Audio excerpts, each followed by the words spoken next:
Let's talk about if fat makes you fat. Remember that old saying, you are what you eat? Well, that's not always true. If I don't eat fat, I can't get fat. Oh, we know that's not true either. But you know what? Fat is not the culprit. If you drastically reduce your carbohydrate intake, you need to make up for that energy deficit through one or both of the other macronutrients, which are fat and protein.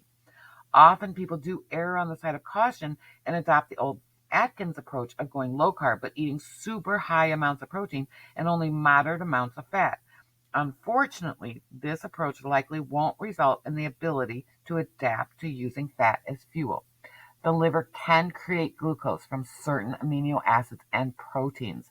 Therefore, rather than consume just low carb and high proteins, individuals on a ketogenic diet eat very low carb and increase their fat intake while maintaining or slightly increasing their protein intake.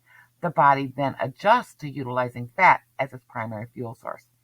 Our entire lives, we've been told that high amounts of dietary fat are what lead to heart disease, diabetes, high cholesterol, and even obesity. People are often hesitant to embrace a lifestyle in which bacon and butter aren't so bad after all. It's fat that makes us fat, right? Wrong. During the 1980s, nutritional guidelines and strategic food marketing convinced people that consuming fat led to serious complications, including obesity.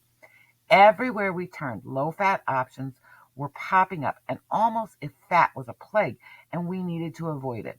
Yet at the same time, the prevalence of obesity began to increase drastically. By following the low fat recommendations and consuming more fast and packaged foods labeled low fat, which nearly always has added sugar to it to make up for the taste loss by reducing the fat, while exercising less, our society has actually gotten fatter. Dr. Wolfe is one of the foremost authorities. His laboratory conducted a study in which fat was infused into subjects' blood. It showed that when fat was infused by itself, it was used as a fuel, and none of the early indicators of obesity, like elevated insulin and glucose levels, were seen. In the next phase of the study, the researchers infused fat and carbohydrates together in the subject's blood. This time, fat was not utilized as fuel. Instead, both fat and carbohydrates utilizations were impaired. The experiment clearly indicated that fat by itself isn't what is making us fat. It's the high amounts of carbohydrates.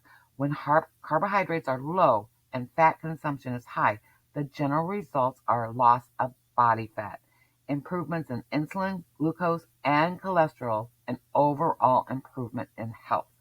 So, do fats make you fat? No, carbohydrates do. Okay, stay tuned for the next one tomorrow, and I will see you later in the group.